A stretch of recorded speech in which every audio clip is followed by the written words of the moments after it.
Dragi prijatelji, pozdravljam vas sve, dragi naši gosti, i zahvaljujem vam se što ste došli da otvorimo ovaj naš prvi Kongres ginekološke endokrinologije. Ne može se sve reći u jednom kongresu, niti u prvom kongresu, ali trudili smo se da kažemo ono što je aktuelno i pre svega znači da se bavimo pacijentima koji nam često dolaze, kao što su recimo pacijenti koji imaju sindrom policističnih jajnika i koji su nam najčešći pacijenti. Hteli smo isto tako da kažemo nešto o pacijentima koji imaju neku ređu problematiku, kao što su hipogonadotropni hipogonadizmi, i koji su vrlo važni zato što kada je nešto često, onda koliko god da je teško mi to znamo, prepoznajemo i radimo, ali kada stvari nisu i problemi nisu, ne pojavljuju se često, onda je teško, prosto nemamo protokola, nemamo dovoljno iskustva i dobro je da se takvi pacijenti koncentrišu u jednom centru, da bi se steklo iskustvo, da bi se napravila analiza i da bismo mogli onda da kažemo šta su naše preporuke i šta su naša iskustva. I u tom smislu ćemo se na ovom kongresu baviti i pacijentima koji imaju hipogonadotropni hipogonadizam i gde su dva velika centra, znači tercijarna centra, sarađivala u toku 20 godina i kada sam pogledala neka iskustva i neke publikacije koje postoje u literaturi, vidim da smo zaista stekli značajna iskustva i da smo napravili lepe protokole. Ono čime ćemo se takođe baviti, naravno, jeste infertilitet. Znači, uvek postoji problem ostvarivanja reprodukcije, uvek tu postoje nove stvari i uvek postoje problemi i zaista nam je drago, znači, da imamo goste koje smo pozvali, koji su došli, koji su se odazvali i koji će moći da nam kažu šta su njihove iskustva i moći sa nama da o tome prodiskutuju. Postoji još jedna oblast kojom ćemo se baviti, naravno to je i menopauza, i najavljujem da ćemo mi zaista u toku naredne godine se potruditi da više radimo na ovu temu, jer to su žene koje su mlade, koje od 40. godine već mogu da imaju problem, koje imaju brojne probleme metaboličke i razne druge, i kojima se može pomoći, ne govorim samo o hormonskoj terapiji, ja govorim o kontroli, govorim o načinu života, govorim o tome da se treba baviti ovim ženama i da one, prosto da ih ne prepustimo fiziologiji, jer to nije uvek samo fiziologija. Udruženja su korisna, udruženja su potrebna i odlučili smo se da osnujemo udruženje da bismo mogli da pozovemo kolege koji žele da rade sa nama, da dođu, da nam se pridruže, da nam pomognu i da radimo zajedno. I taj poziv je otvoren. Znači, udruženje je tu, dođite, pridružite nam se, hajde da radimo zajedno.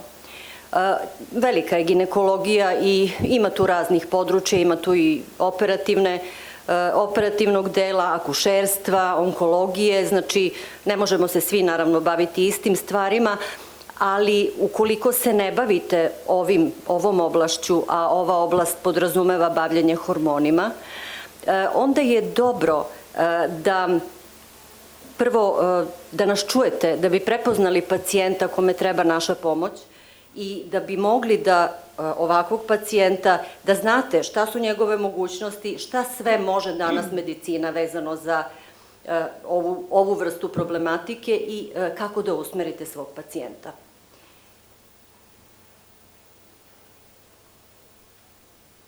Hvala vam svima na pažnji. Ja moram da kažem da tokom našeg dugogodišnjeg rada naše udruženje potiče u stvari iz rada našeg odeljenja ginekološke endokrinologije. Davnih 70. godina prošlog veka je profesor Šulović tada prepoznao da neuroendokrinologija ide krupnim koracima napred i tada je Shelley dobio Nobelovu nagradu za otkriće TRH i GnRH. Tada je puno rečeno na temu kako to mozak i hormoni funkcionišu i kako se te veze ostvaruju i svi mi znamo koliko su mozak i endokrini sistem povezani, to je neka moja prva ljubav, neki počeci i tu je i profesorka Vera Popović s kojom sam počela da radim na ovu temu, koja je bila moj mentor i tada je osnovano odeljenje. Rosalind Yellow dobila Nobelovu nagradu za otkriće RIA metode koju mi danas imamo i koristimo na našem odeljenju. Tako da, Newton je rekao, ako sam video nekad dalje, onda je to zato što sam stajao na ramenima divova. E pa tako mi imamo svoje učitelje. Ja se zahvaljujem mojim učiteljima, ne samo što su bili moji učitelji, nije to samo lična stvar. Zahvaljujem im se zato što su obeležili školu, jer bitno je da imamo školu, ništa ne nastaje danas, ništa nije sada. Znači, prosto, iza nas je bio neki rad i posle nas treba bude neki rad. I mi treba da naučimo, zaista da naučimo ljude, da prenesemo svoja znanja i to jeste cilj. Znači, da svako od nas kad se osvrne iza sebe ima po nekoliko svojih učenika. I ja ću pomenuti načelnike, znači profesor Šulović je postao, ja kad sam bila student, bila je profesorka Luković, onda posle profesor Matijašević i meni je zadovoljstvo da je tu i moja načelnica, tokom dugog niza godina smo lepo sarađivale, znači drago mi je da je ovde i profesorka Lazović. A sada, znači, kako u stvari mi ne možemo koračati dalje ako nismo u nauci, ja mislim da je vrlo važno, Evropa je povezala naravno kliničku praksu i nauku i ne možemo koraknuti dalje u struci, pa sad tu je sa nama i naš prodekan, profesorka Ivanka Marković, koju pozivam da dođe u ime fakulteta i da nam poželi srećan rad.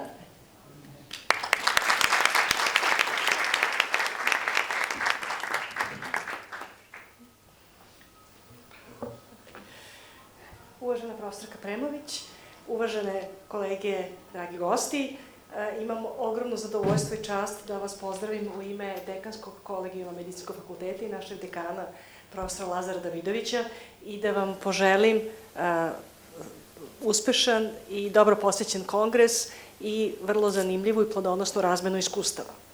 Za one od vas koji vole istoriju, možda će biti zanimljivo da kažem da je kontinuirana medicinska edukacija jedna od najranijih aktivnosti našeg fakulteta. Naime, prvi kursevi kontinuirane edukacije su otpočeli 1924. godine, kada je Medicinski fakultet organizovao usavršavanja iz 10 oblasti medicine za tadašnje lekare. I to je i dan danas ostalo jedan od vrlo važnih aktivnosti našeg fakulteta koju želimo da promovišemo, pogotovo kada su u pitanju ovakvi kongresi koji međusobno povezuju ljude koji se bave kliničkom praksom iz različitih specijalnosti, ali i takođe ljude koji se bave istraživanjima i koji na taj način premošćuju ono što nekada mogu biti naše razlike i obezbeđuju nekakvu interdisciplinarnost koja je ključ savremene medicine i uspešnog lečenja pacijenata.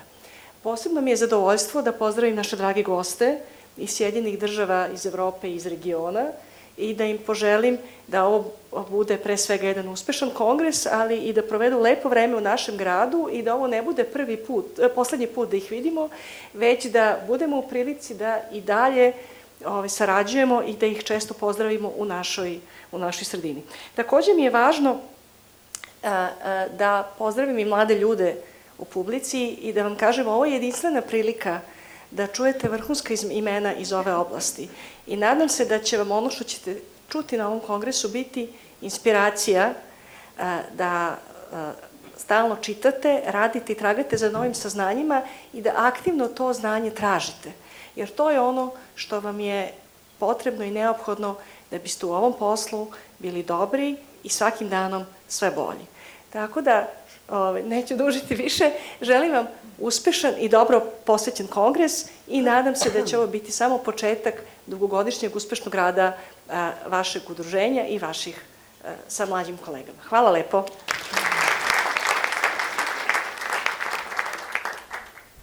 Zahvaljujem se profesorki na ovim toplim rečima. U ime našeg medicinskog fakulteta i ja bih pozvala još jednu moju uvaženu i dragu koleginicu, profesorku Oliveru Kontić, koja je praktično predsednik ginekološke sekcije našeg najvećeg udruženja, znači Srpskog lekarskog društva.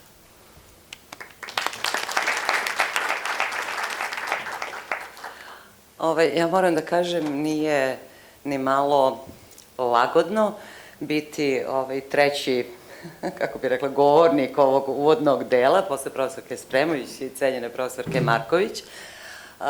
One su praktično rekle sve ono što je značajno, zaista, vezano za ovaj kongres. Ja moram da kažem najpre da zaista je potrebno zahvaliti se profesorke Spremović, koja ne posustaje u svojoj ambiciji da dalje unapređuje ovu jednu ekstremno široku, ekstremno značajnu oblast ginekologije. Dakle, ova oblast ginekologije prati ženu zaista od trenutka kada postaje žena, u najlepšem smislu te reči, pa kroz čitav njen život. Toliko je široko i toliko stalno evoluira, toliki su neprekidni novi pomaci u ovoj grani, u ovoj oblasti medicine, da zaista zahteva poseban kvalitet ljudi, posebno jednu, čini mi se, psihološku strukturu ljudi koji su spremni da stalno iznova uče, da priznaju da moraju dalje da uče, da je potrebno dalje napredovati, praviti nove korake, praviti pomake u ovoj jednoj oblasti koja je toliko široka da čak ni trudnoću ne preskače zbog one čuvene posteljice kao fantastičnog endokrinog organa. Dakle, pored zahvalnosti profesorki Spremović na njenom entuzijazmu, koji ne popušta, hvala Bogu, pa i imamo u našim redovima, ja bi zaista iskoristila priliku da zahvalim i članovima izvršnog i naučnog odbora ovog sastanka, koji su uložili, a svi koji organizujemo neke sastanke koji treba da imaju smisla, znamo koliko to nije jednostavno, koliko truda zahteva, koliko odricanja od slobodnog vremena i možda posvećenja nekim drugim lagodnijim stvarima. Oni su uradili divan jedan posao, pozvali ljude od kojih mislim da svi mi zajedno, a naravno ovde se najviše obraćam našim najmlađim kolegama, možemo mnogo da naučimo, mnogo da napredujemo u ovome što je svakako najveći deo svih naših života, jer negde kad rezimiramo na kraju balade svi mnogo više vremena provedemo ovde u ovoj porodici u odnosu na svoju primarnu porodicu. Te stoga, pošto je već sve prethodno rečeno, ja znam da će, sigurna sam da će naši cenjeni gosti uživati u ovom sastanku koji treba da omogući da idemo dalje, da idemo napred, a mladim kolegama bih savjetovala, ako mi dozvole, da stvarno iskoriste prisustvo ovih ljudi koji su se dokazali u struci i u nauci, u ovoj oblasti ginekologije, u ovoj oblasti medicine, da razgovaraju, da razmenjuju iskustva, da pitaju, da postavljaju pitanja. Sigurna sam da će to značajno unaprediti njihove profesionalne živote, a naravno sve u korist naših pacijenata. Te svima vama želim, stvarno, sad bi ja trebalo da otvorim. Kongres je otvoren i želim vam stvarno da odavde ponesete mnogo novih saznanja, ali nadam se i lepih uspomena, jer ovo je, nemojte zaboraviti, prilika da širimo svoju profesionalnu mrežu, da sklapamo nova poznanstva, nova prijateljstva, svima će nam od toga biti bolje. Hvala vam najlepše.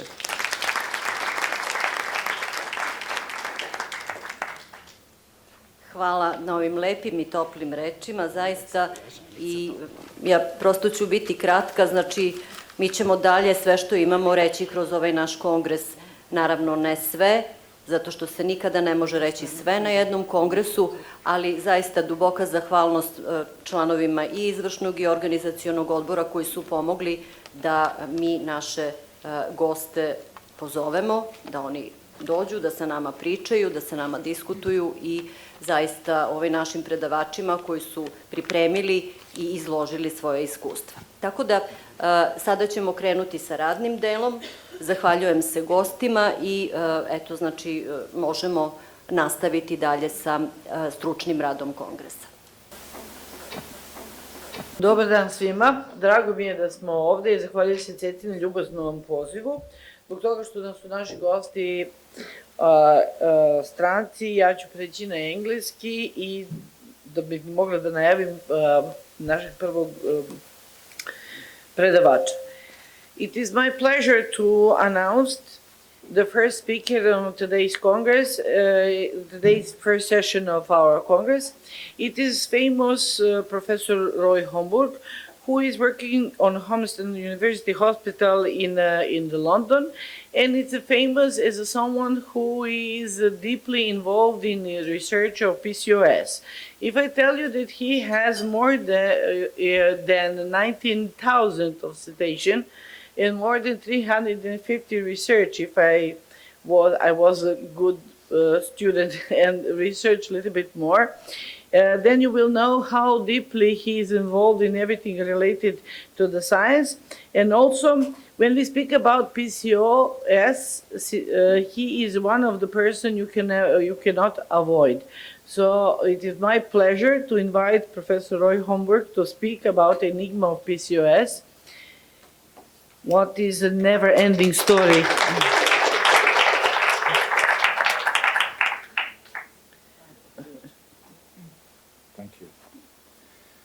Thank you very much, Tatiana, for the introduction, and thank you very much for the invitation to be back here in Belgrade. I always enjoy visiting here. The last time was 1995, which is a long time ago. Thank you very much for the invitation, and especially for the amazing hospitality that you've shown. Very, very friendly, very, very generous, and it's been an absolute pleasure. So we're going to talk about PCOS for a change. It's an ancient disorder, and the first description that we found would go as far as back as Hippocrates, and he described women who had little or no menstruation. They looked robust with a healthy complexion, a masculine appearance, and they had a lot of difficulty getting pregnant. So he was obviously talking about PCOS, and that's as far away as about 400 BC. We didn't hear much about it until 1935, when two gentlemen by the name of Stein and Leventhal got together, and they published 7 patients who had polycystic ovaries, amenorrhea, infertility, a masculine type of hirsutism, and some of them were obese. So this is the first definitive description of PCOS, and this goes back as far as 1935.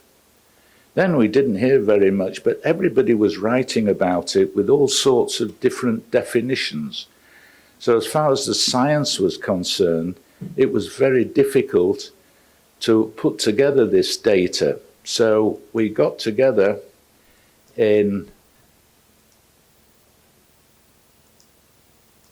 here we are. We got together and tried to make a definition. But first of all, what Stein and Leventhal did, they described a treatment. And this treatment was a wedge resection of the ovaries. And it worked. Many of these patients started menstruating regularly, and many of them became pregnant. Now, their idea was, looking at these polycystic ovaries, that they look very shiny, very hard from the outside as we all know them today. And they said, if we make a wedge resection, then we will allow the eggs to come out of the ovary. And this, they thought, was the whole problem with anovulation and PCOS. What in fact they were doing, and this we know today, was reducing the amount of ovarian tissue, reducing the amount of follicles.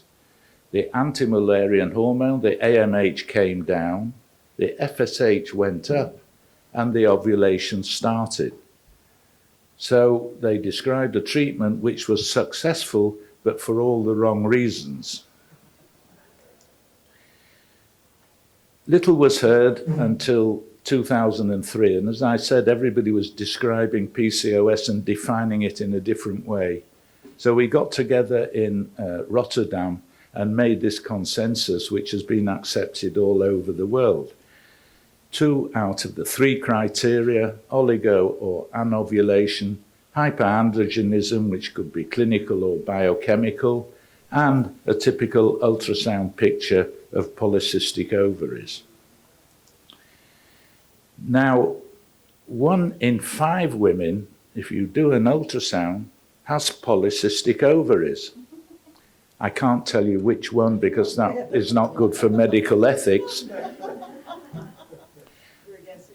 But of these, only about 5 to 10% actually have symptoms. I say only, but 5 to 10% of the female population is a lot of women, so it's a very prevalent syndrome.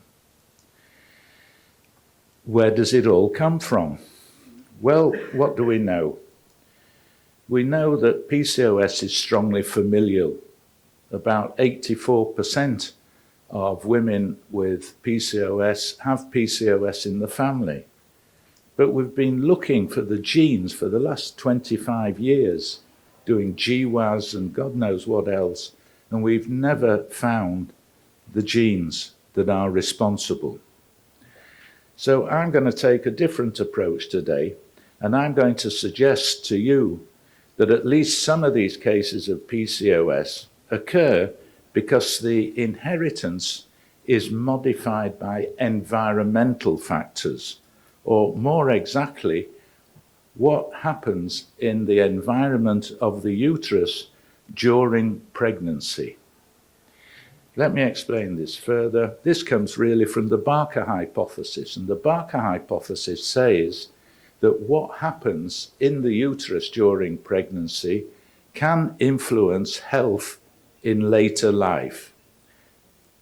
So what I'm asking is, can exposure of the female fetus in utero to high levels of testosterone cause PCOS in later life?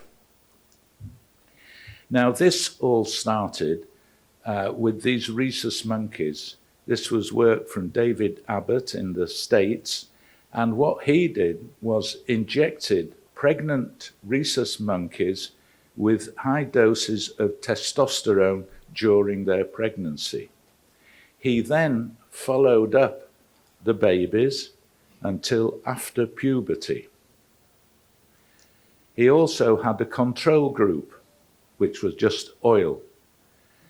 Those women who were injected with testosterone delivered their babies, and after puberty, you could see that they all had polycystic ovaries, they had a high LH, they were anovulatory.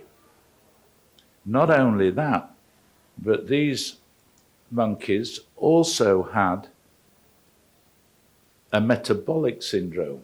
They had insulin resistance. So what David had done was created PCOS by injecting testosterone during the pregnancy. And this was called the developmental origin of PCOS, which is what I'm going to describe today.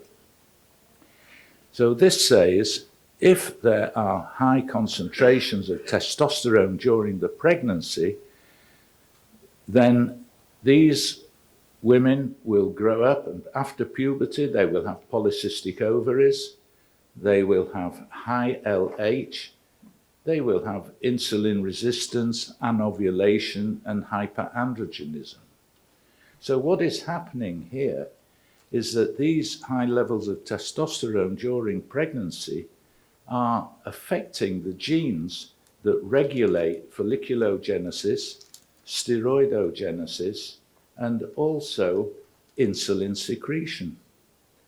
This is the developmental origin of PCOS. Now, the first thing to do to try and prove this hypothesis was to show that babies that are born to women with PCOS actually are exposed to high amounts of testosterone during their pregnancy. So I set out to do this. I thought the easiest way to do it was by amniocentesis and examine the testosterone concentration during pregnancy. But the number of women today who have an amniocentesis and have PCOS is so small, I will finish this probably in about another 30 years. So I gave this up, and then we thought, well, it might be a good idea to look at testosterone in the cord bloods. So we did a large study when I was working in Amsterdam, and we looked at concentrations of testosterone in cord bloods of women with or without PCOS. Disappointingly, we found no difference. But there are explanations for this. First of all, before the delivery, as you know, there is a sort of explosion of hormones. So what we were measuring in the cord blood did not really reflect what was going on during pregnancy. The next thing I tried to do to prove this theory was to sample blood from the neonates. But this did not get through ethics committee, so I had to abandon that as well. Still being stubborn, I thought there must be a way, so I looked for a surrogate for testosterone that I could show in these newborn. And what did I find? I found sebum. Why sebum? Because sebum excretion rates are 98% related to the level of testosterone. So this would be a good surrogate. As you know, women with PCOS in pregnancy have high levels of testosterone. So my theory was that if PCOS mothers expose their fetus to high androgens, as I thought, then the sebum excretion levels in the neonate would reflect this. This was the hypothesis. We went further, saying significantly higher seborrhea in the neonates of PCOS mothers. This would give some belief to the hypothesis that I've just explained here, that excessive in-uterine androgen exposure programs target tissues undergoing differentiation to develop PCOS in later life. So we set up a study, and we actually recruited 284 pregnant women with or without PCOS. And at 20 weeks, we measured their serum testosterone and AMH. Along came COVID, which disrupted the whole of our hospital system, so we lost the vast majority of these patients that we'd recruited to follow up. But we did, in the end, finish up with 39 women with PCOS and 39 controls. We used a machine called a sebometer. I got the idea from some dermatologist friend. I didn't even know that this existed. And we put this on the forehead of the neonates for 30 seconds, popped it into a machine, and we got a quantitative reading of the sebum. And the results that we got, unsurprisingly, the serum testosterone in the mothers at 20 weeks was high. But what we also found, that the neonatal sebum levels in PCOS women versus non-PCOS women in the neonates was significantly higher. And there was a significant correlation between the maternal testosterone and the neonatal sebum. Further, we looked at AMH, which, as you know, is very high in women with PCOS, and we also did the correlation between AMH and the neonatal sebum, and this was even higher correlation. So what are the implications? The implications were, as I'd hoped they would be, that the daughters of mothers with hyperandrogenemic PCOS are exposed to excess androgen levels in the uterus.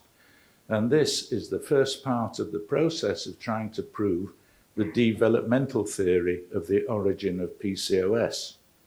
So the question to be asked, if we find increased skin greasiness in the neonates in the first week of life, would that actually predict that they would develop PCOS in adult life?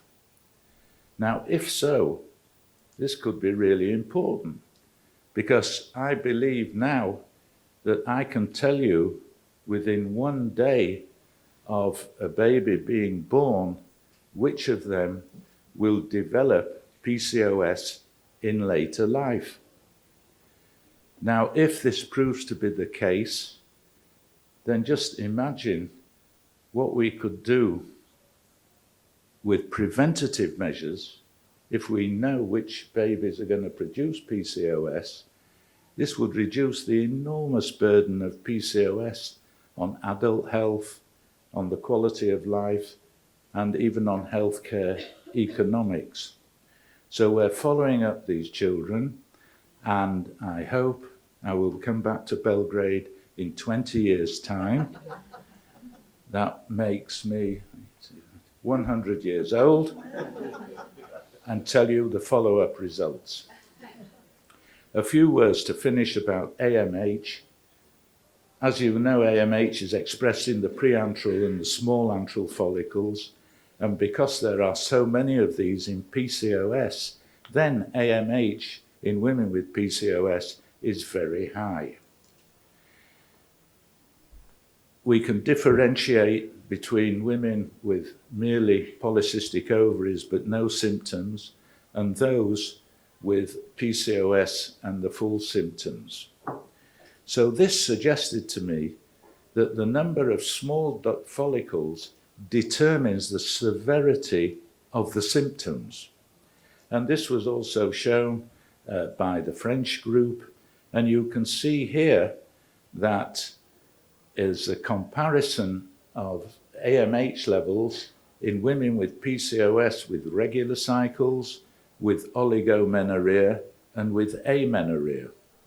The higher the AMH, the more severe is the ovulatory disturbance. Not only that, we did a study in India with some colleagues there, and this is just a small example of what we found, for example, with hirsutism. Along the top here, you can see the Ferryman-Galway score, and you can see that the AMH levels down here at the bottom are highest when the hirsutism is most severe. And this goes along also with testosterone levels and with insulin levels. So again, the higher the AMH, the more severe the symptoms. And this was a fascinating part of the study because in India, there are very separate regions who have completely different diets. There are regions in India where they just have a one-carb diet, vegetarian diet, non-vegetarian diet, or junk food, which we found in the middle of Mumbai. And what we did, we looked for all the PCOS patients in these 4 areas, and the first thing that you can see is that you are what you eat. So you can see here,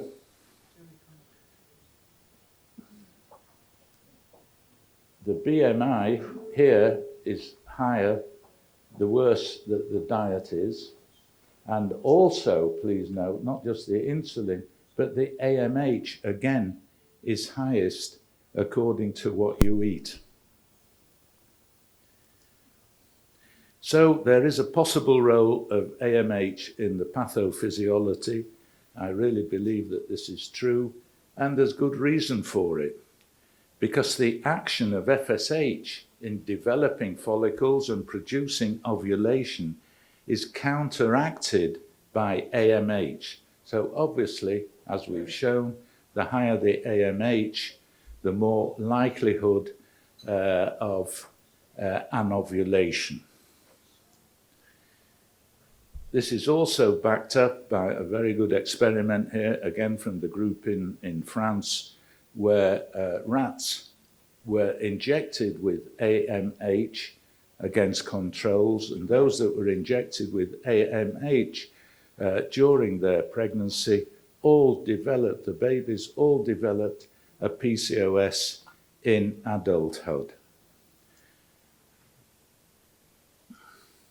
So this is not a very good cartoon of what I think is happening, that high AMHs in the mother, along with testosterone and LH, produce in the placenta a block of the aromatase, which causes a high testosterone in the fetus and in the fetal circulation.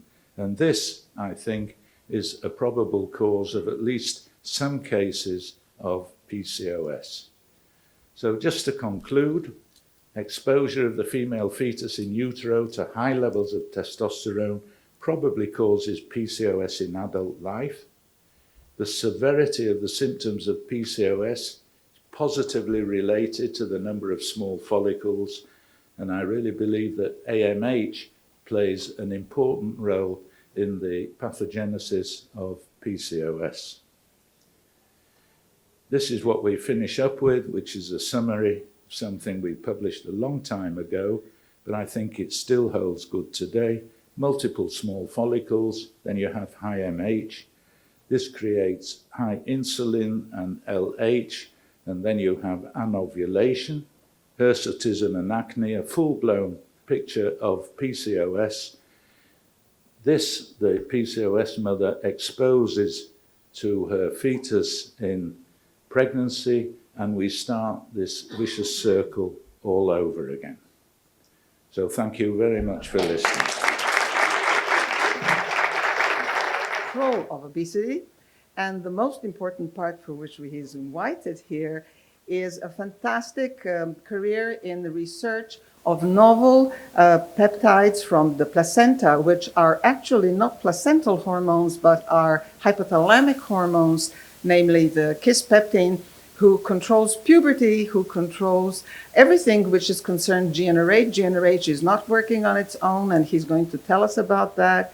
And of particular interest to females in the perimenopausal period, of which all females are, he is involved in the so-called candy neurons, the neurokinin B, which controls flushes, and there is a new drug, and there is the drug which is approved by FDA, which will control flushes in females.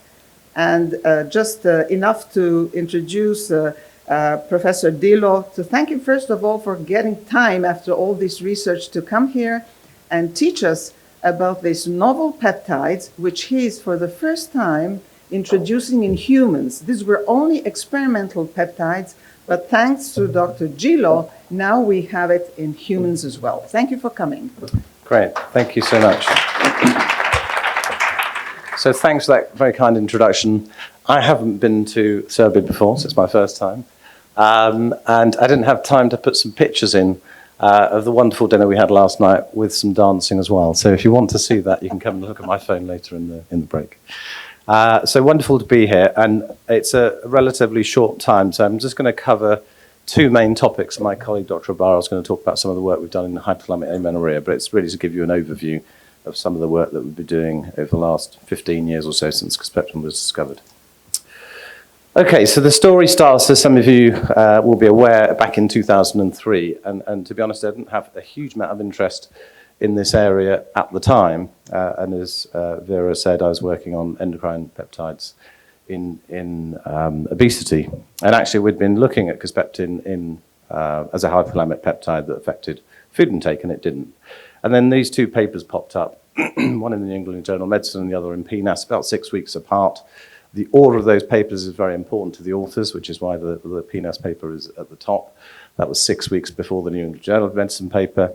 And basically what these two papers showed for the first time was that if you don't have kisspeptin receptor, both in animals and in humans, then you don't go through puberty. So this really set the field alight. We'd known about GnRH obviously since 1971, since its discovery. Lots had been done on it. And here was a completely new hormone that was involved in puberty, both in animals and obviously in humans. Okay, so what is Kisspeptin? So the story starts in 1996 with the discovery of the KIS1 gene. It was discovered as an anti-metastatic gene, and it was discovered by a group in Hershey in Pennsylvania. And if any of you are aware of those Hershey kisses, they decided that they wanted to call the gene the KIS1 gene, so they'd be remembered in future years for this discovery, and hence it worked.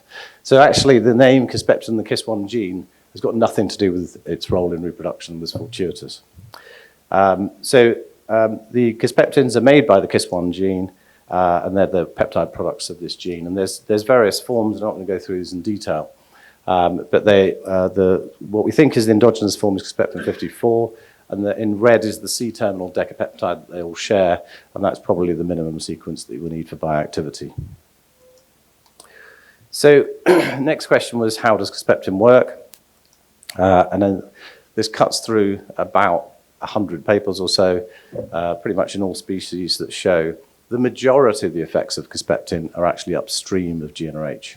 So yes, there's probably some effects at the pituitary, there may be some effects at the gonads, but the predominant effects of Kisspeptin are upstream of GnRH. So we got excited by this new hormone. About 100 papers came out within the first year showing that pretty much in any species, when you inject Kisspeptin, it causes stimulation in the reproductive hormones. And so back in 2004, we carried out the first human infusion study of Kisspeptin in healthy men. So this was slightly scary. This was the first time Kisspeptin had ever been administered. So you can see there at the bottom, the doses we actually started were even lower than that, but these were the effective doses that we got to. So it's picomoles per kilogram per minute. So this is tiny doses, 10 to the minus 12 moles per kilogram per minute.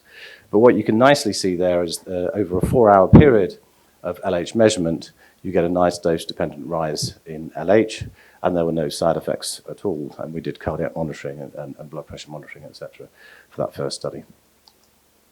So then we moved on to healthy women, and what we wanted to do here was to see if Kisspeptin could be used in healthy women to stimulate the reproductive hormones. And what we did here was bring women back in different phases of the menstrual cycle, so the follicular phase, the preovulatory phase, and the luteal phase.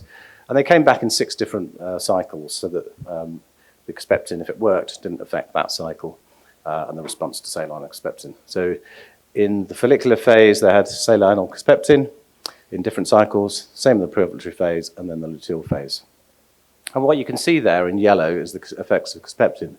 There was a significant effect, in fact, in all 3 phases of the menstrual cycle. But what was really marked was in the preovulatory phase, same dose of Kisspeptin, but you've got a massive rise in LH. So clearly the estradiol milieu of the menstrual cycle is important in terms of Kisspeptin's actions. So this was really exciting to see this. And of course, the next question was, what are the potential therapeutic implications? Can we take this through and make a difference for patients? Which is why we're all here. So the first group we started with was actually hypothalamic amenorrhea, and we're not going to talk about that at all today because my colleague Dr. Ibarra is going to talk about this in the talk tomorrow. And then the other areas that we concentrated on was to look in patients with subfertility undergoing IVF treatment. Could we improve that? And our recent work has looked at patients with psychosexual disorders. So for the sake of time, I'm going to just stick to those 2 topics. But actually, Kisspeptin seems to have effects in a number of other areas, for example, non-alcoholic fatty liver disease and bone. I haven't got time to talk to those today.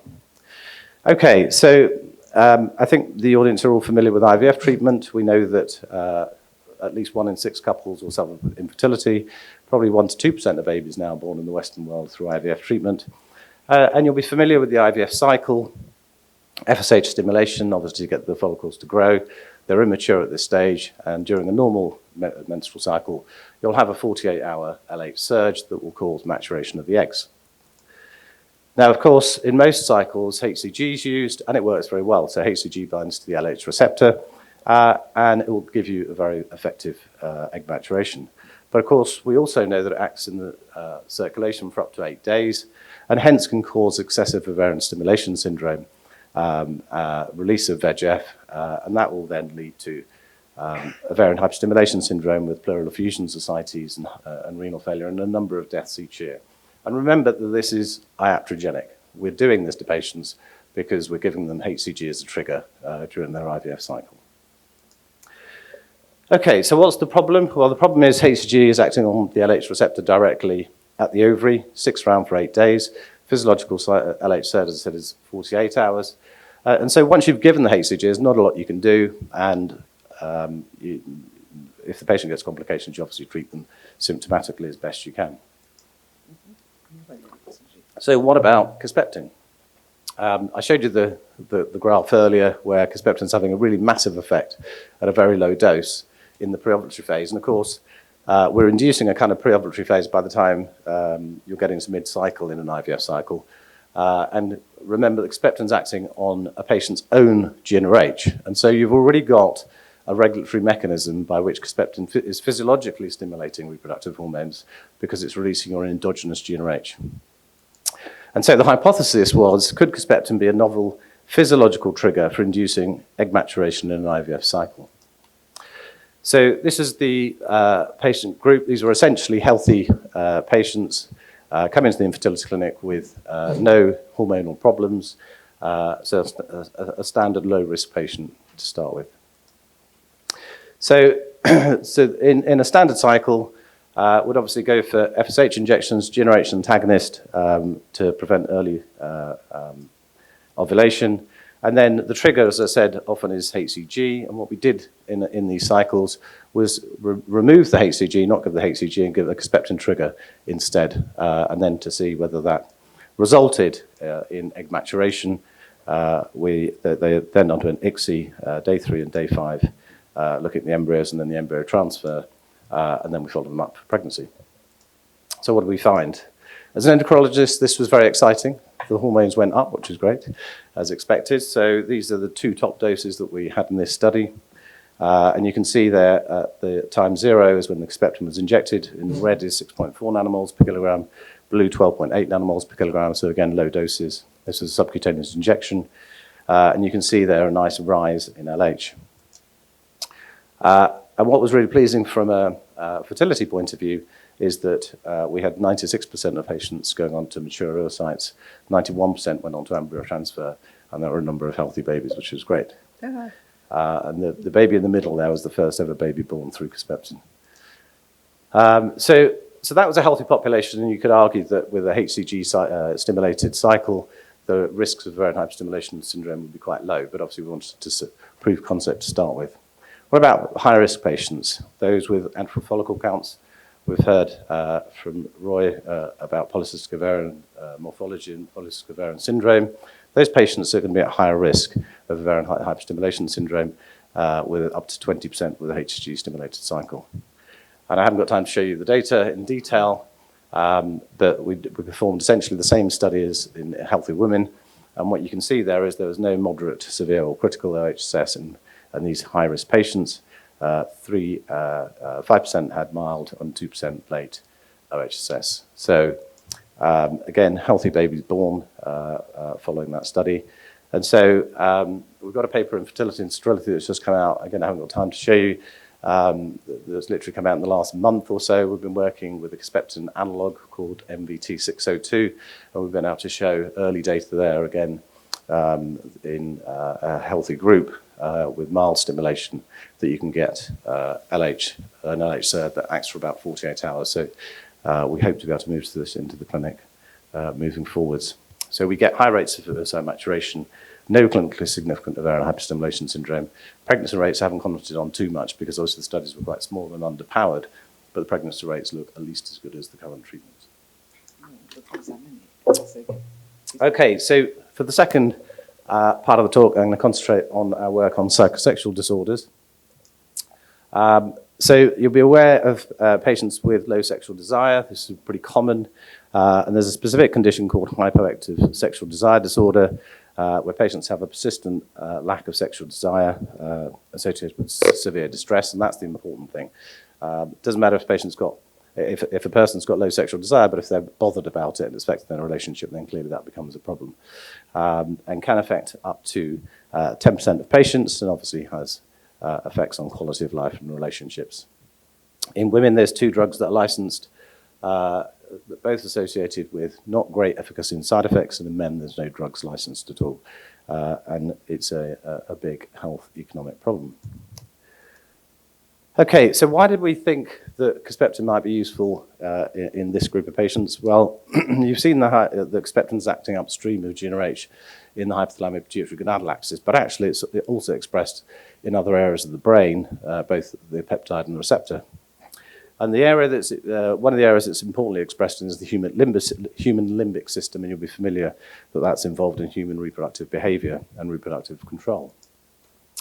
So what we wanted to ask, having done an animal study, and again I haven't got time to show you the data, was the amygdala was lighting up when we gave rodents an injection of Kisspeptin, could Kisspeptin modulate human limbic brain activity in healthy men? So we used the technique of functional MRI that some of you may be aware of.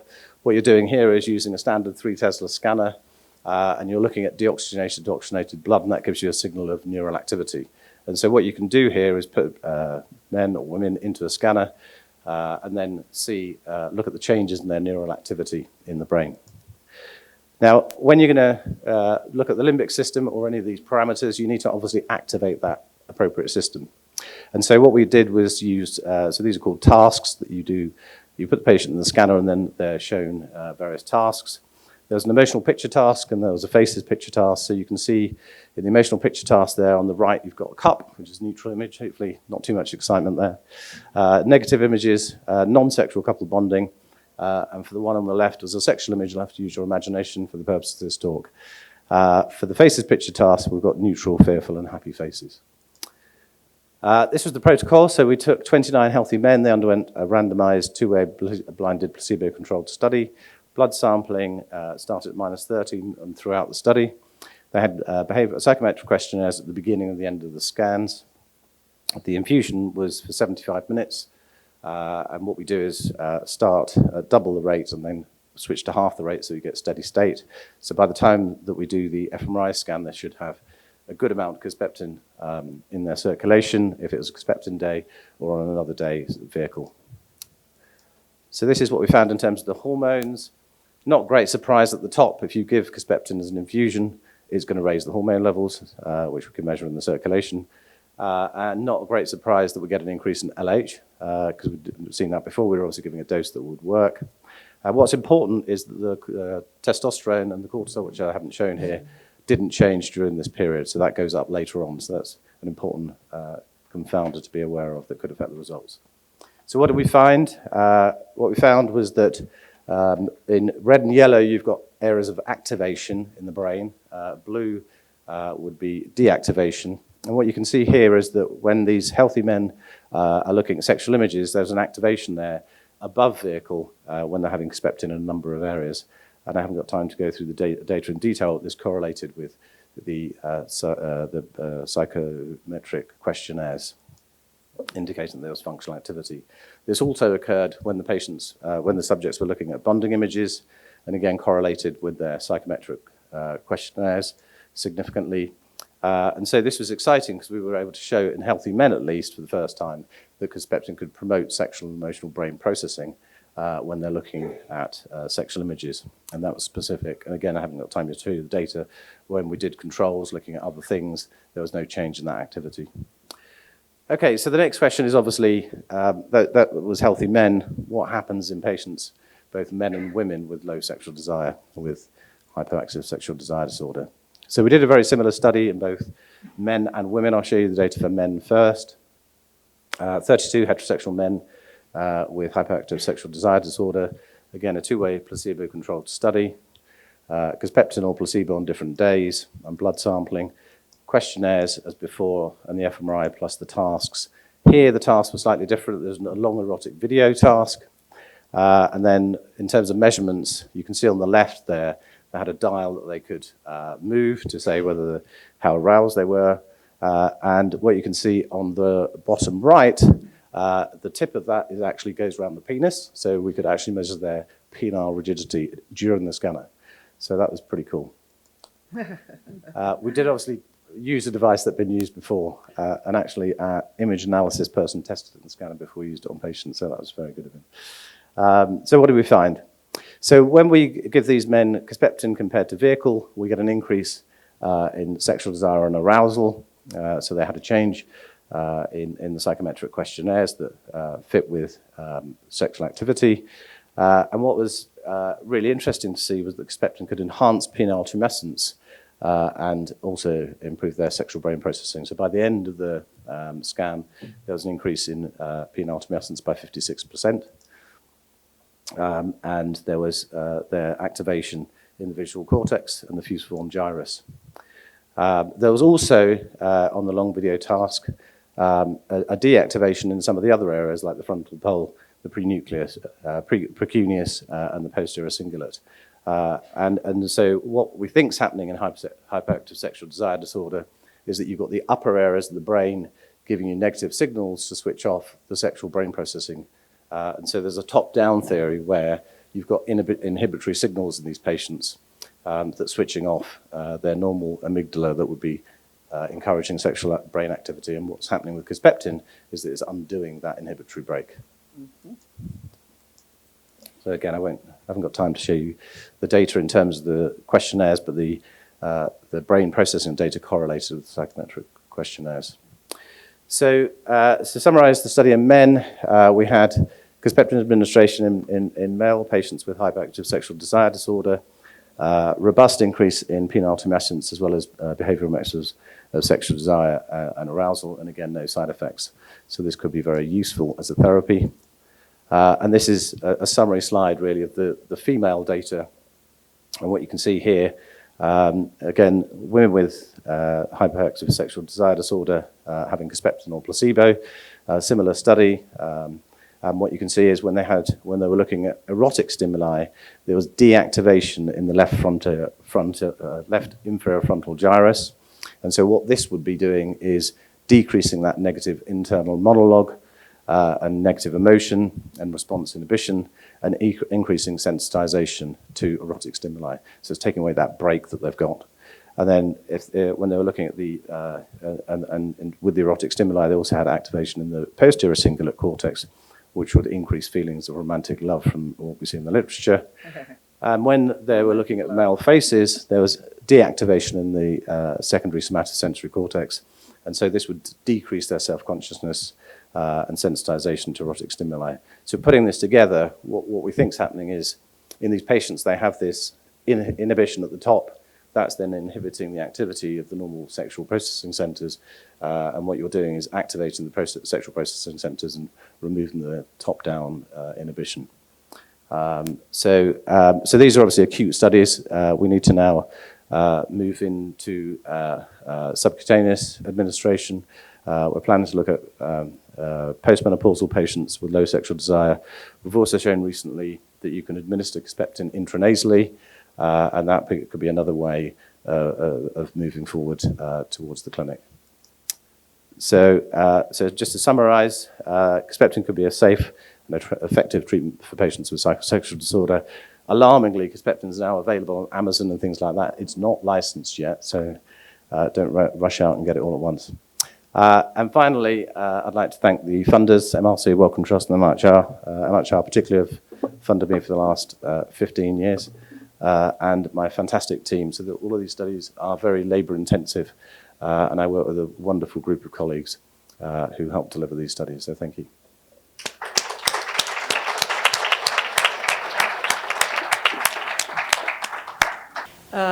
Nas dve smo dugo zajedno došli na kliniku, zajedno radimo i ja nisam, što bi rekli, endokrinologija nije moj cup of tea, tako da sve svoje probleme koji su vezani za neku kompleksniju endokrinologiju se, zahvaljujući njoj, uspešno rešavaju.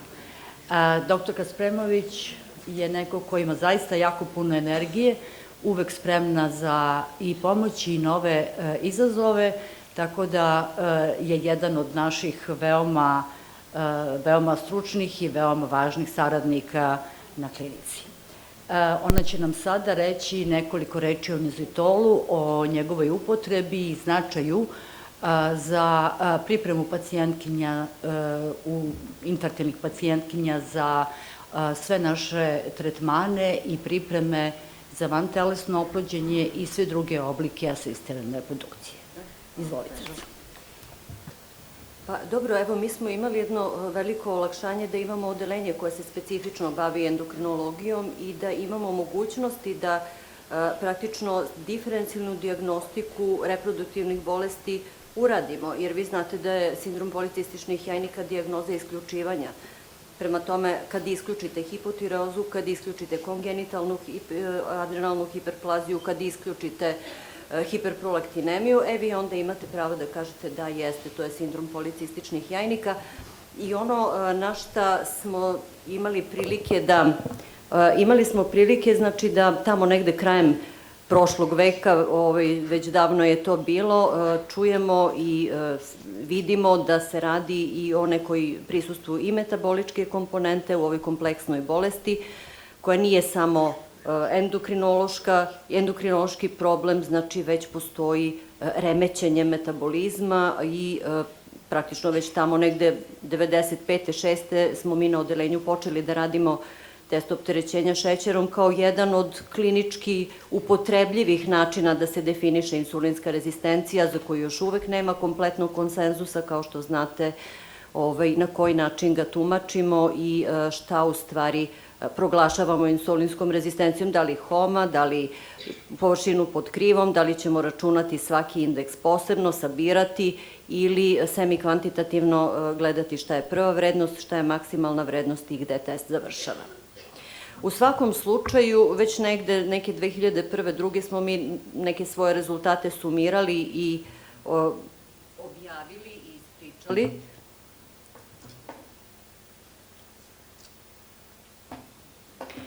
U svakom slučaju, insulinska rezistencija i bilo koja rezistencija znači da receptor nije efikasan. I ovde u ovom slučaju insulinski receptor nije efikasan, postoji jedna mala zamena u strukturi i svaka rezistencija rešava se kompenzatornim povećanim lučenjem hormona, to naš organizam vrlo uspešno radi, i na račun rešavanja rezistencije povećava sekreciju insulina kod onih žena koje su u mogućnosti da to urade. Kod onih žena koje nisu u mogućnosti razviće se preddijabetes ili dijabetes tipa 2. U svakom slučaju, ono što prosto kod sindroma policističnih jajnika je na neki volšeban i čudan način povećana sekrecija insulina sa povećanom sekrecijom muških hormona.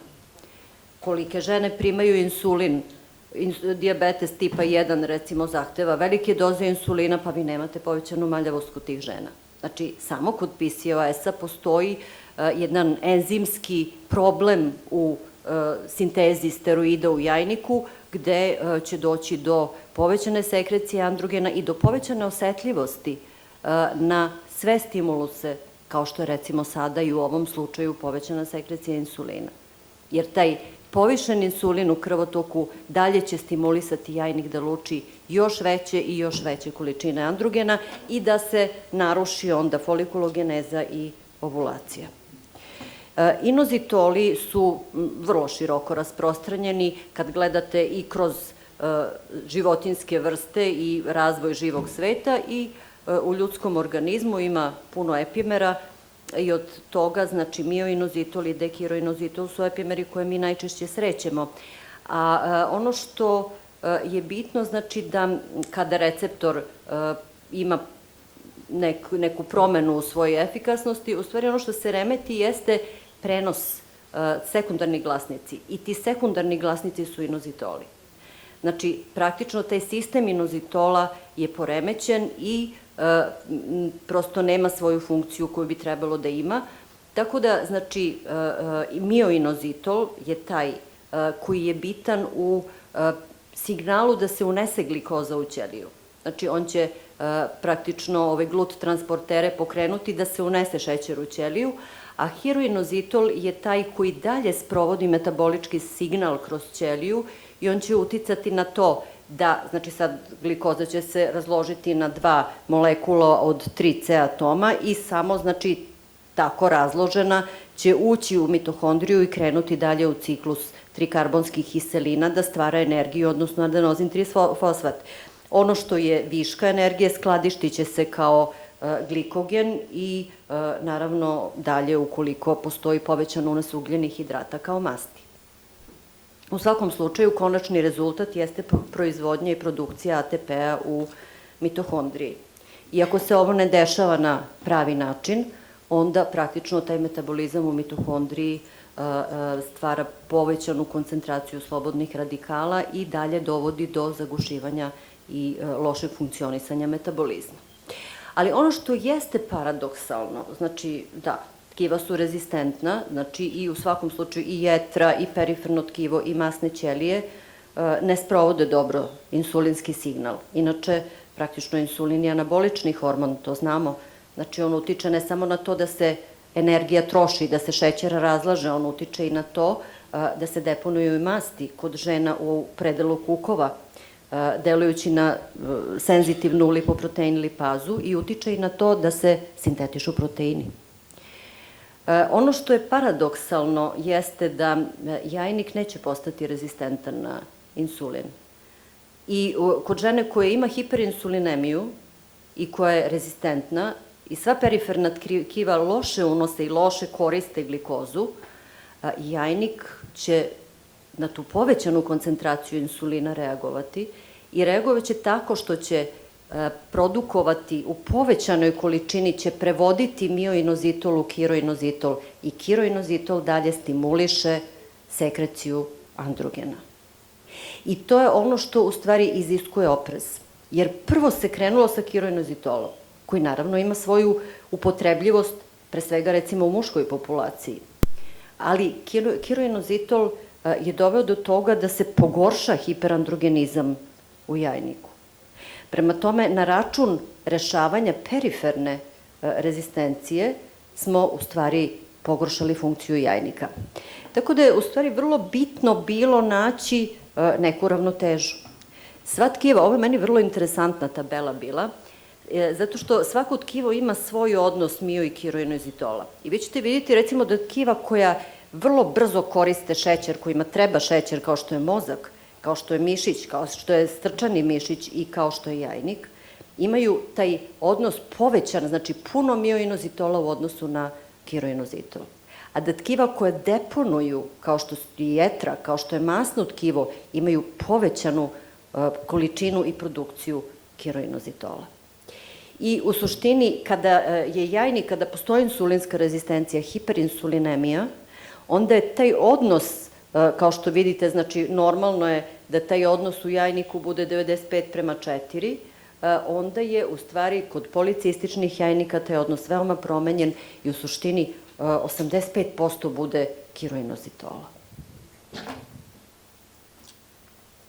Tako da, u stvari je to pronalaženje optimalnog odnosa kiro-mioinozitol bilo važno i tu je sad napravljena neka konsenzus konferencija koja se bavila time kako da, i postoji ekspertska grupa koja se bavi inozitolima, znači ta ekspertska grupa obuhvata mnogo centara širom Evrope, Amerike i Australije i praktično puno godina, evo, znači već 20 godina traje ta vrsta istraživanja, nađen je da je taj odnos 40:1 idealan. Ovo mi nešto ne mogu da promenim. Tako da, u stvari je na taj način je napravljen inofolik kao prvi suplement na bazi inozitola. I ja moram da kažem, znači, mi smo se odavno bavili insulinskom rezistencijom i neki prvi lek koji smo mi uključivali tada početkom veka kada smo insulinsku rezistenciju dijagnostikovali i lečili je bio metformin, znači glukofaž. I on je nama uspešno regulisao hiperinsulinemije i uspešno vraćao ciklus i činio ga redovnim. Međutim, su žene imale problem digestivne vrste i u suštini glukofaž je kod mršavih žena kontraindikovan, znači jer on će dovesti do dodatnog gubitka težine zbog mučnine, zbog dijareja, zbog grčeva u crevima i u toj situaciji se u stvari inozitol koji je došao kao suplement pojavio sa obećanjima da će onako biti efikasan, međutim u suštini suplement ne zvuči baš moćno i ne zvuči baš kao nešto što će rešiti problem. Međutim, ono što je bilo iznenađujuće, ja ću vam posle prikazati i te neke rezultate naše studije. Mi smo se 2008. prvi put na Svetskom kongresu ginekološke endokrinologije sreli sa inozitolima. Tad je Loli napravio lončiranje, znači prikazao inozitole. I to nam se učinilo interesantno, tako da smo mi negde i pre nego što je MITER krenuo i registrovao inozitole, mi smo naše pacijente koje je mogao slali da nabave inozitol, da vidimo šta je sad taj novi suplement i kako će delovati. Tako da zaista negde velika su i dugotrajna iskustva i ono što je onako dosta iznenađujuće, nema puno suplemenata koji imaju puno publikovanih radova na tu temu, mislim čak i meta-analiza, dve su meta-analize, jednu meta-analizu koju sada prikazujem, rađena je u Italiji, ali je druga meta-analiza takođe sa velikim brojem pacijenata rađena godinu dana kasnije, 2018. godine, i došla do sličnih zaključaka, da u stvari kada uzmete kao primarni ishod koncentraciju insulina bazičnu, kada uzmete HOMA indeks kao odnos glikemija-insulinemija i promene u sex hormone binding globulinu, jer to vam govori, SHBG vam govori kolika je dugotrajna hronična koncentracija androgena i insulina, vidite da postoje značajni pomaci u smislu poboljšanja insulinske rezistencije. Ovo je studija koja je 2019. godine napravila poređenje inofolik metformin i koja je takođe pokazala da praktično su i efekti slični. Mi smo 2017. 2 godine pre toga u stvari uradili jednu dobru randomizovanu studiju, znači prosto polovina žena, delili smo 1:1, znači polovina žena koje su imale insulinsku rezistenciju i sindrom policističnih jajnika je dobilo metformin, polovina je dobila inofolik i praktično posle svega toga, posle toliko godina nekog iskustva su date preporuke, mislim čak i ova najnovija je preporuka iz 2023. koja naravno kaže prvo su promene načina života, znači pokušajte da ne budete gojazni, jer mi govorimo o ženama koje imaju insulinsku rezistenciju. Prema tome, ako je žena gojazna, 70% njih će imati insulinsku rezistenciju ako ima sindrom policističnih jajnika. Ako žena nije gojazna, 45%. Prema tome, znači, veliki procenat žena više neće biti rezistentno ako oslabi. Ali nije lako promeniti način života. Tu borbu vodimo dugo. Što se tiče farmakološke terapije, oralni kontraceptivi naravno neće popraviti stvar kad je metabolizam u pitanju, antiandrogeni samo kod maljavih žena, lekovi koji se koriste za gojaznost, da, ali po istim indikacijama, o tome ćete čuti malo više sutra, ali znači po istim indikacijama kao i kod žena koje nemaju PCOS. Tako da, praktično, lekovi za infertilitet, da, kad žena oslabi i kad spusti svoj body mass indeks ispod 29 i da, kad korigujemo insulinsku rezistenciju. Tako da, nefarmakološka terapija dobija na značaju i prvi put ulazi u preporuke kao preporuka da se inozitoli mogu uključiti u poboljšanju metaboličkog sindroma. A ovo su naši rezultati, sad, da ću ja uspeti da bacim ovo, znači ovo su žene koje su koristile metformin i inozitole, znači ovo je kriva pod, mi smo radili kompletan test, znači nismo radili HOMA, radili smo kompletno površinu pod krivom insulina, znači radeći glikemije, insulinemije u 0, 30, 60, 90 i 120 i znači koristeći vrlo validnu statističku obradu u ovom radu. I znači ovo su praktično kriva insulina posle terapije, posle 6 meseci terapije metforminom i inozitolom, što je nama bilo vrlo veliko iznenađenje da smo tu dobili iste efekte na insulinemiju. Mislim, to je bio, moram priznati, rezultat koji mi zaista nismo očekivali.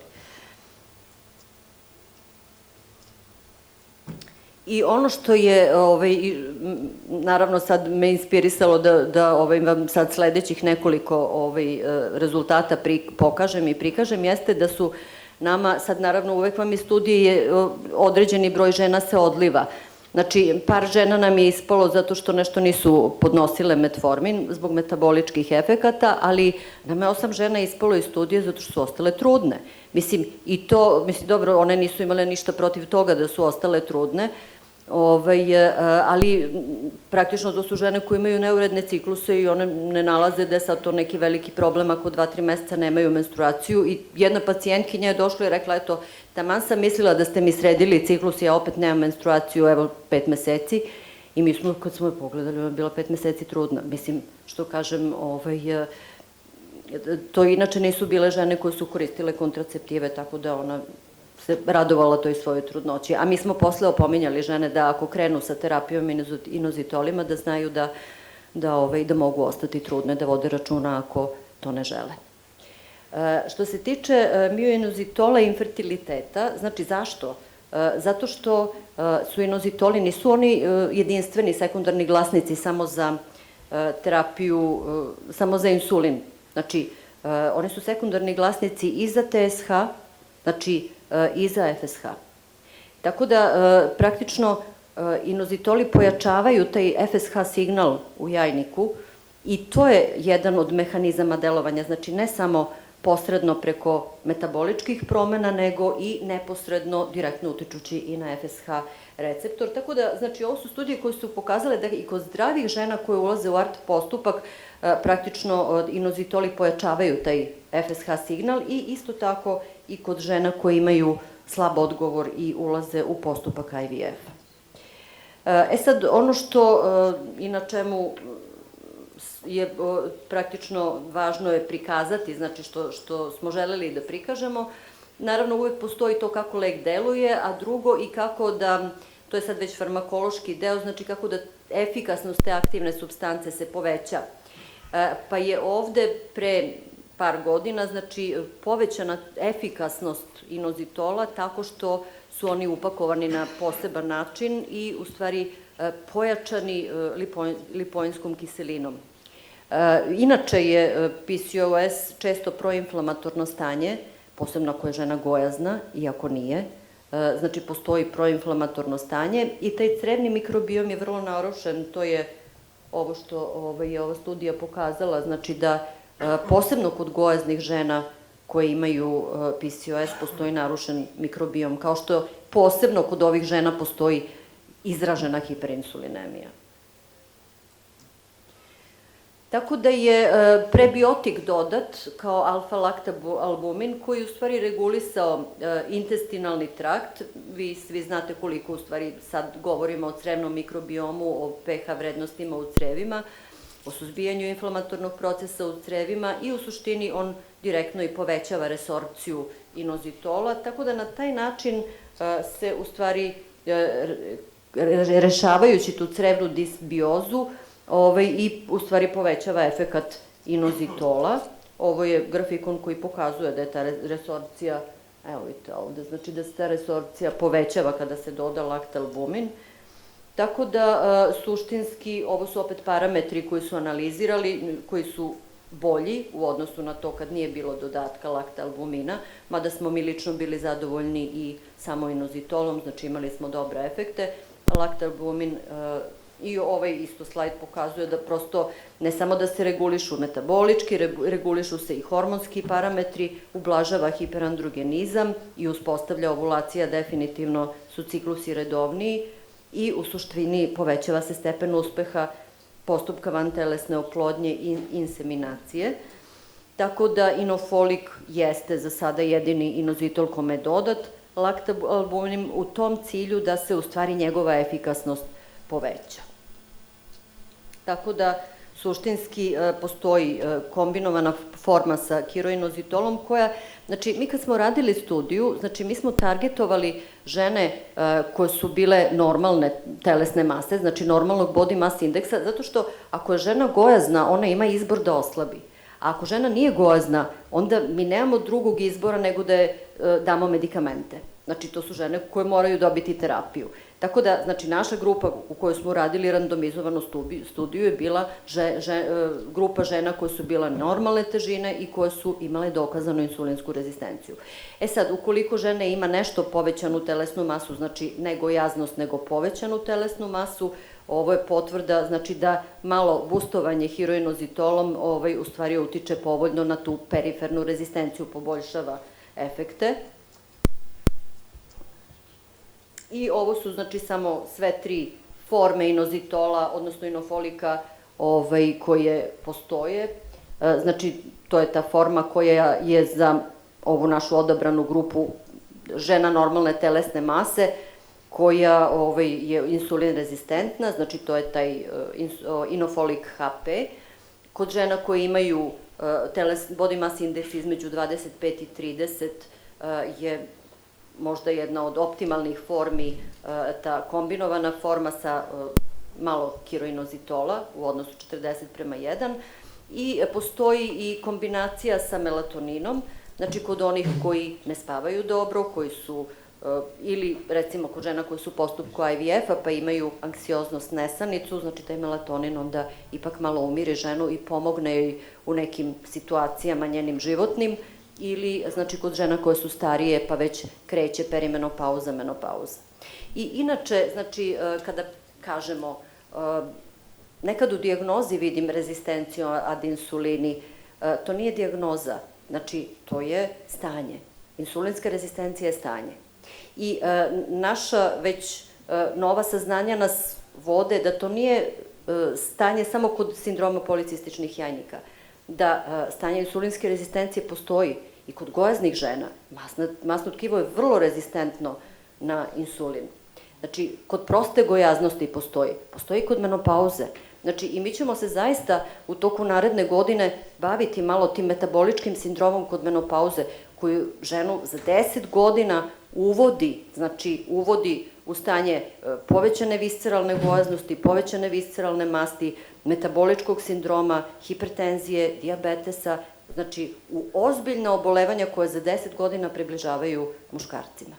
Tako da, mislim, metabolički sindrom nije nešto što se javlja samo kod PCOS-a, znači on se javlja insulinska rezistencija i u mnogim drugim stanjima gde ja lično vidim mogućnost za primjenu lekova koji su insulin senzitizeri. Tako da, eto, zahvaljujem se na pažnji, to je bilo ono što sam želela da kažem.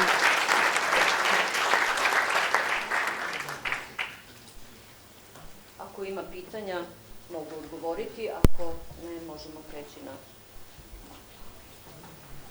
na sledeću sponzorisano predavanje. Samo jedno pitanje, pošto je sve zaista veoma povoljno, privlačno kao terapijski postupak, da li postoji bilo kakva kontraindikacija? Za inozitole ne, pošto je suplement. A nus efekt?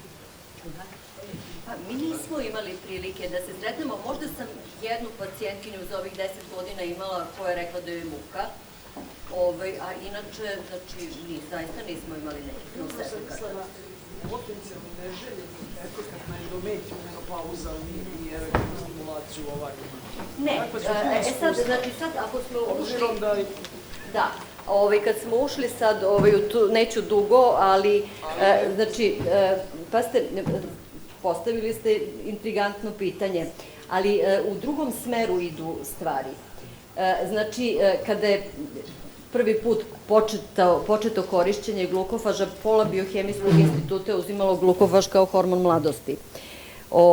Zato što i bila je neka knjiga zaista na tu temu da eksperimentalno kad su dali pacovima, dobro mi nismo pacovi na 2 noge, ali kad su dali metformin, da je ta grupa koja je dobijala metformin sporije starila. Tako da, znači, i praktično, sad to je neko drugo područje u koje ja neću mnogo da zalazim, jer prosto se ne bavim onkologijom, ali metabolizam određuje kojom brzinom će ćelija stariti. Znači, od lošeg metabolizma se stvaraju slobodni radikali i prosto ta promena oksidoreduktivnog potencijala u mitohondriji, mitohondrija je ta koja stari, u njoj su slobodni radikali i od brzine starenja mitohondrije zavisi koliko će uopšte ćelija stariti. Dobro, ima tu i drugih enzima Sad ćemo u sledećem predavanju čuti sirtuini, AMP kakinaze i tako dalje, intermitentno gladovanje, ali hoću da kažem da kad je počela upotreba insulin senzitizera, onda je viđeno da i procenat maligniteta je manji, da metformin prevashodno deluje zaštitno i na endometrijum i na karcinom dojke. Tu su se neki linkovi i neke korelacije našle. Sad dalje, ja neću mnogo komentarisati, to je sad već domen onkologije, ali sigurno da metabolizam, slobodni radikali imaju veze i sa starenjem i sa malignim potencijalom i uopšte sa karcinogenezom, što jeste jedan od potencijala u ispitivanju svih tih lekova koji povećavaju insulinsku senzitivnost. Će nam najnovije, da kažemo tako, inovativne preparate upravo za PCOS sindrom i za metabolički aspekt tog PCOS sindroma, o čemu smo sada već čuli i praktično nadovezat ćemo se upravo ovom pričom koja je po mom mišljenju jako interesantna, jer u suštini lagano kako vreme prolazi, tako i taj metabolički deo PCOS-a i analize ispitivanja pomeraju se više ka ćeliji, ka mitohondriji, ovo što je profesorka pričala. I tradicionalno, kao načini lečenja toga su nam u opticaju ili insulinski senzitizeri, ili u slučajima hiperandrogenemije, dakle kontraceptivi s antiandrogenim dejstvom, odnosno sami antiandrogeni. Međutim, da li ima nekih drugih preparata, nekih drugih kombinacija, to će nam ispričati naš gost, odnosno gost ispred farmaceutske kuće Zdravlje iz Leskovca, profesor Antonio Malvazi. Profesor je na Univerzitetu u Bariju, visiting profesor na Univerzitetu u Peruđi, Moskvi, tako da, professor, please, the floor is yours. Tell us something about this new supplementation and formulas. Good afternoon to everybody. I thank the president of this Congress and the chairman. In my experience and in my opinion, after 20 minutes of presentation, the people, the audience sleep. Therefore, I speak quick about the PCOS and speak especially about the experimental study performed in cooperation with Bari University, Italy, Perugia University, Italy, and Sapienza University, Rome. So, polycystic ovary. In the left, normal ovary, normal ovulation, normal production of hormone, and absence of the cyst. In the right, polycystic ovary, oligoanovulation, presence of the cyst detected by ultrasound, and hyperandrogenism. PCOS, the prevalence up to 5-20% in women of reproductive age, and etiology is unknown. Polycystic ovarian syndrome is a complex syndrome characterized by an anatomopathological picture and present two principal aspects: metabolic alteration with obesity, metabolic syndrome, dyslipidemia, hypertension, carbohydrate intolerance, and endocrine alteration, hyperandrogenism with acne, hirsutism, alopecia, menstrual cycle disorders, polycystic ovary, chronic ovulation with infertility. The pathogenetic circle of PCOS go from the increased androgenes to sympathetic nerve hyperactivity, hyperproduction of the aromatas on adipose tissue, insulin-resistant hyperinsulinemia, and polycystic ovary with increased luteinizing hormone and reduction on follicular stimulin hormone. A brief history of PCOS.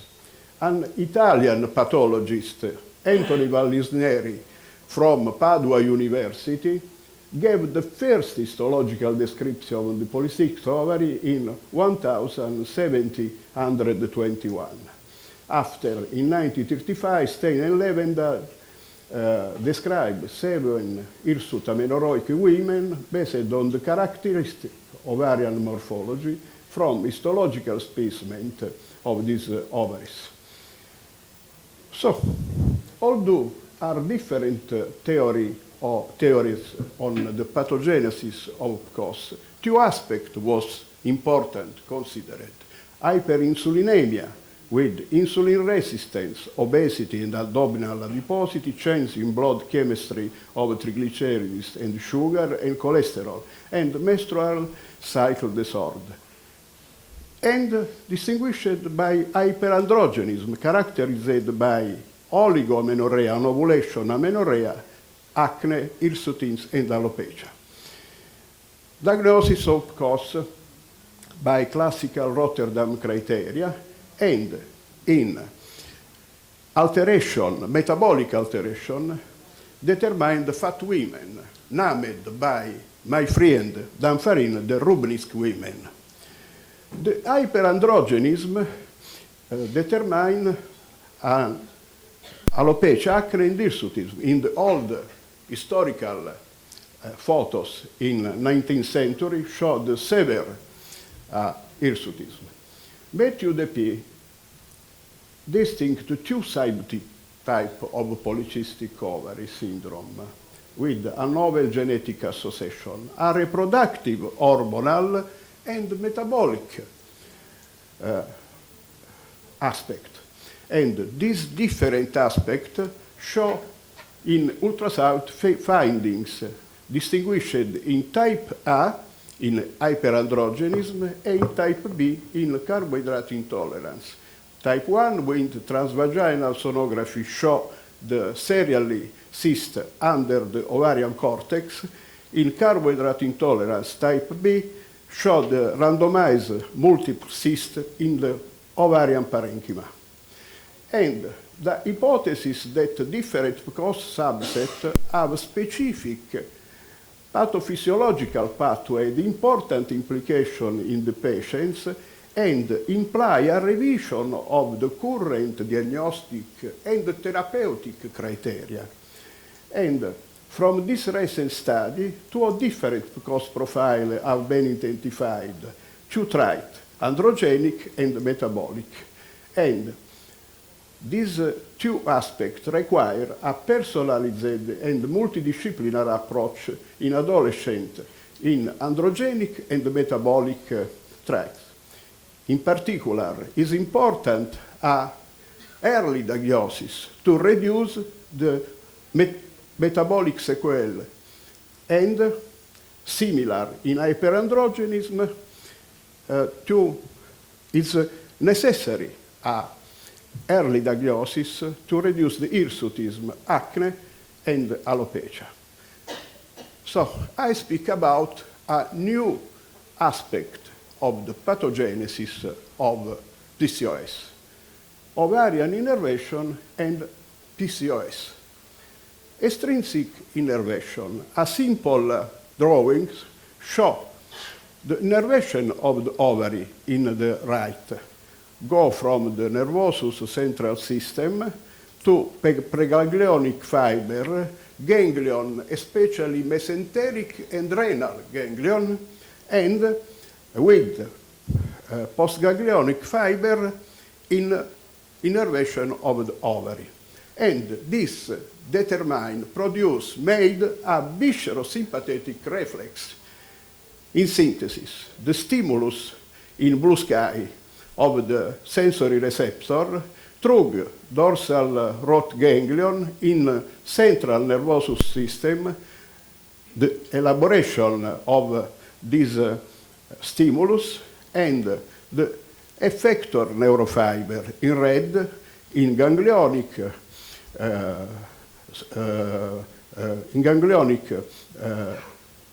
and postganglionic viscera closed the loop of viscerosympathetic reflex.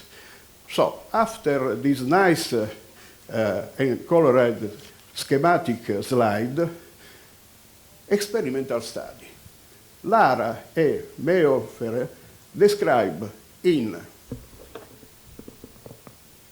animal model, in mouse, the 28 days sympathetic stress effect and 20-day post-stress effect in synthesis observed increased noradrenaline and acetylcholine in sympathetic stress, with the predominance of sympathetic system, hyperactivity of sympathetic system, and increased of noradrenaline or norepinephrine, with alteration of follicular development, alteration of steroidogenesis, and subsequent hyperandrogenism, cyst, low infertility, and PCOS phenotype.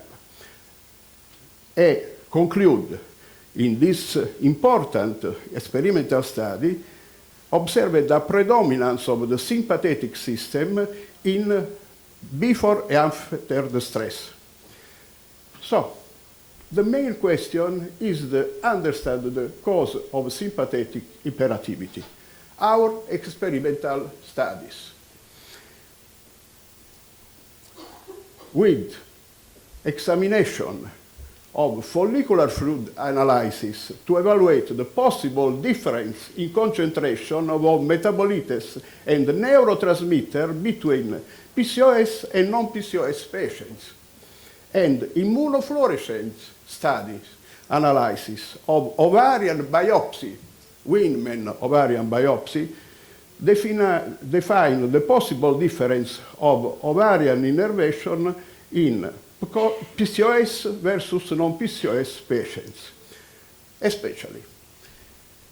Our study with immunochemistry study, the density of neurofiber in the ovary was evaluated, calculated, observed by quantitative analysis using a quantimetlates imaging system, and this allows a morphometric quantification of the neurofiber in ovary biopsy.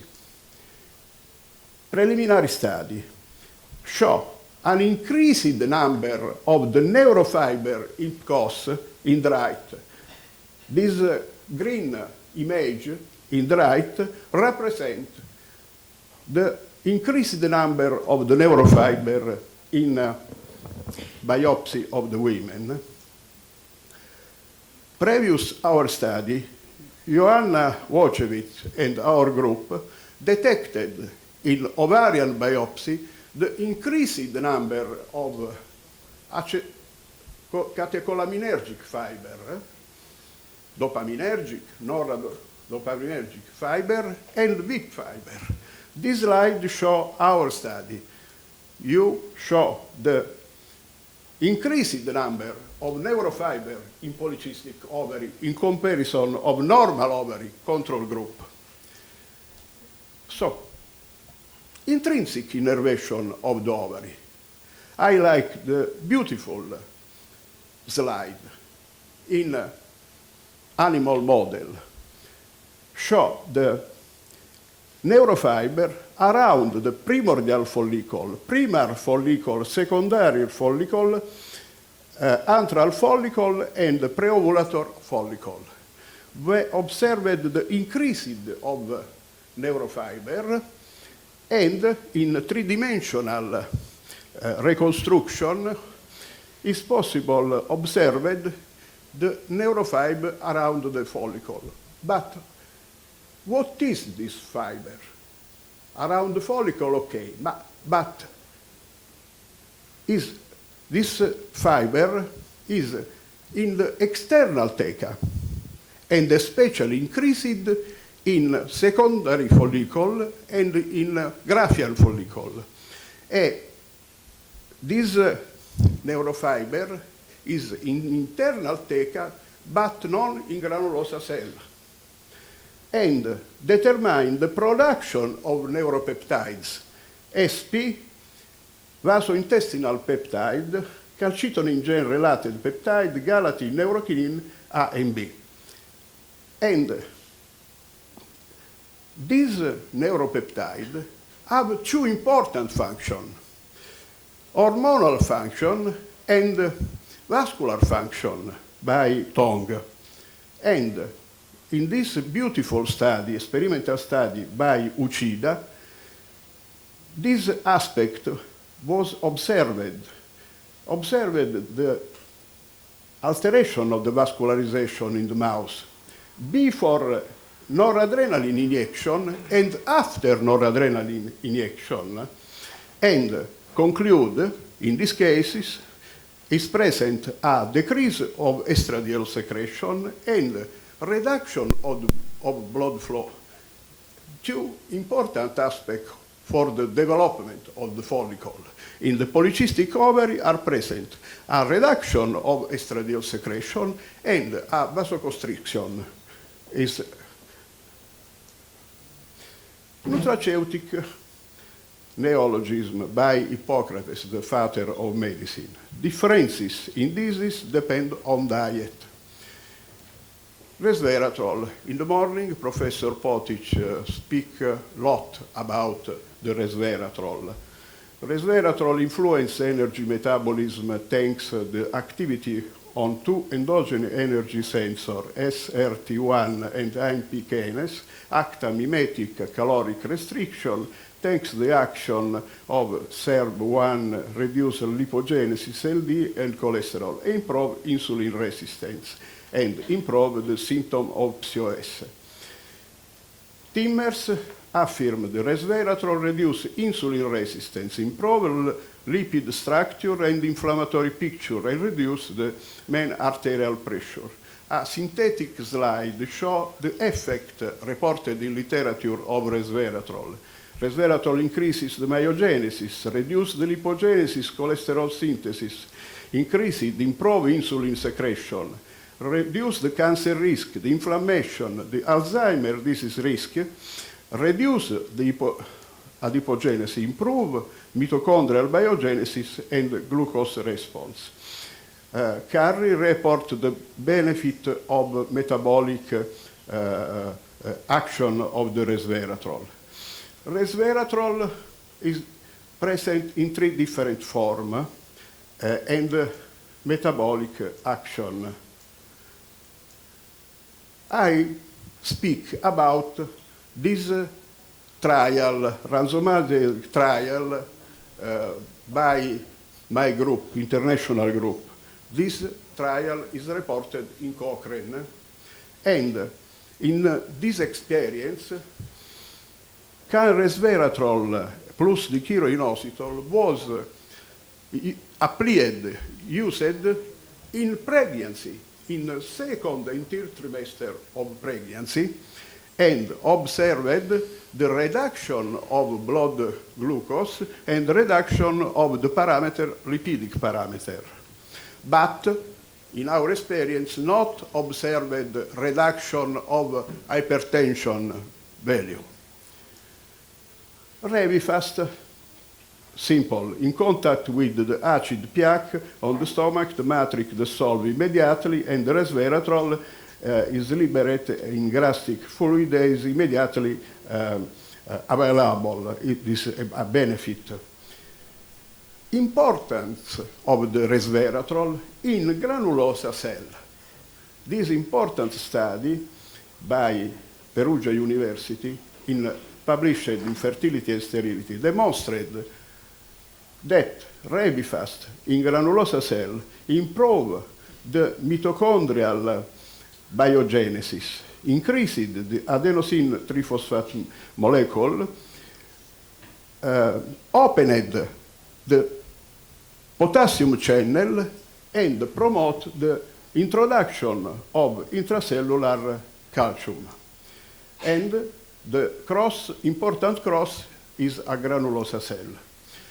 So, nutraceutical approach focus on metabolism of alpha-lipoic acid.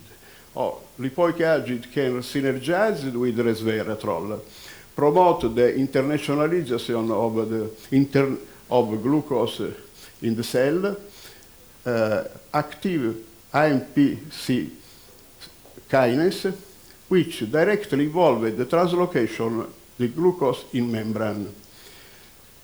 The cross, the K of simultaneous action of alpha-lipoic acid and resveratrol is AMP kinase with the enzyme. Pilot preliminary study, the combination of resveratrol and alpha-lipoic.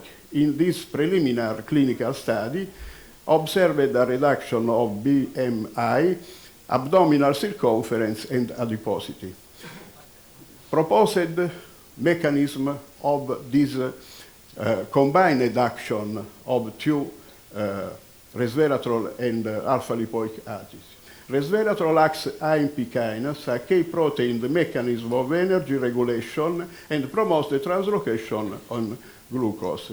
And furthermore, alpha-lipoic acid has a synergistic activity with resveratrol in reduction of insulin resistance, thanks to the action, the signaling of insulin receptor through PLR3 pathway, and determine the translocation of glucose in the membrane. So, effect of the curcuminoids and viscerosympathetic reflex. The literature report the effect of the curcuminoids in ovarian reflex, and especially teopoloside. Teopoloside is a phenylpropanoid, a molecule containing within chemical structure of catechol and the chemical group of inhibitor effect of 5-alpha reductase. In fact, 5-alpha reductase convert testosterone in active metabolite dihydrotestosterone, and teopoloside inhibiting the enzyme and determine antiandrogenic activity. Other preliminary study in association teopoloside and curcumin demonstrated the reduced hirsutism, promote regularly menstrual and acne. Follicular fluid. SEGOS report the presence in PCOS, in PCOS, of dopamine increased in comparison of control group. After Musalia, our group confirmed this presence of norepinephrine and dopamine in follicular fluid of PCOS women. And recently, Saller confirmed the presence of dopamine, and in granulosa cell cultured the development of ROS. Our experimental study in vasoactive intestinal peptide. Aim of the study: compare the follicular fluid concentration in PCOS and non-PCOS women, characteristic of the patients, and follicular fluid by patients under IVF, and the result show increased concentration in PCOS patients about 30% in comparison to the control group. The vasointestinal peptide is present in major concentration in follicular fluid of PCOS women. Red box in comparison, gray box control group. And other important interesting observation is the correlation, linear correlation between vasointestinal peptide and antimullerian hormone. In our experience, not detected norepinephrine or noradrenaline. Why? A possible hypothesis is a quick, fast degradation of these metabolites and not possibility to detect in follicular fluid. Increased level of the VIP in follicular fluid, increased number of the fiber, demonstrated with increased antimullerian hormone the hyperactivity of the aspect of the VIP ergic fiber and VIP substance neurotransmitter. Other study, metabolomic study.